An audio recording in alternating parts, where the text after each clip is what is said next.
தேசிய முற்போக்கு திராவிட கழகத்தினுடைய 20வது செயற்குழு பொதுக்குழு கூட்டத்திற்கு தலைமையேற்றிருக்கிற கழகத்தினுடைய பொதுச் செயலாளர் இந்த இயக்கத்தில் இருக்கிற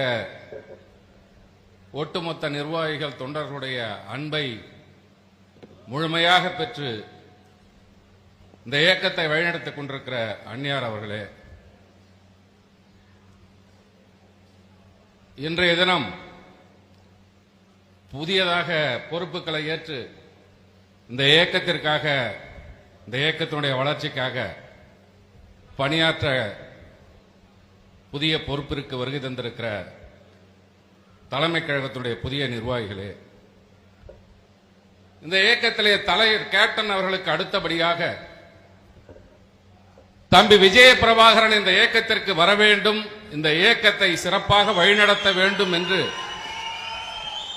ஒட்டுமொத்த தொண்டர்களும் நிர்வாகிகளும் பல ஆண்டுகளாக நினைத்திருந்தாலும் அந்த தொண்டர்களுடைய எதிர்பார்ப்பை, நிர்வாகிகளுடைய எதிர்பார்ப்பை இன்றைய தினம் இங்கே நிறைவேற்றி கொடுத்திருக்கிற கழகத்தினுடைய பொதுச் செயலாளர் அந்நியார் அவர்களுக்கு மீண்டும் ஒரு முறை நான் சார்ந்திருக்கிற விழுப்புரம் மாவட்ட கழகத்தின் சார்பாக நன்றியை தெரிவித்துக் கொள்வதோடு, செயற்குழு பொதுக்குழு என்பது ஒரு இயக்கத்தினுடைய இதயம் போன்றது. இந்த செயற்குழு பொதுக்குழுவிலே நம் இயக்கத்தை எப்படி பலப்படுத்த வேண்டும் என்பதை பேசுவதுதான் சிறப்பாக இருக்கும். தலைவர் கேப்டன் அவர்கள் இந்த இயக்கத்தை ஆரம்பித்துவிட்ட அப்பொழுது தலைவர், செயலாளர், பொருளாளர் என்ற அடிப்படையிலே பதவிகள் இருந்தது.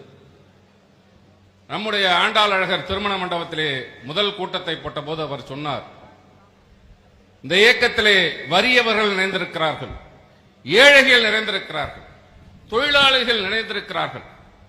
எனவே அவர்களை எந்த காரணத்தை கொண்டும் உயர் பொறுப்பில் இருக்கிறவர்கள் நசுக்கக்கூடாது. குறிப்பாக மாவட்ட தலைவர், செயலாளர், பொருளாளர்கள் நசுக்கக்கூடாது.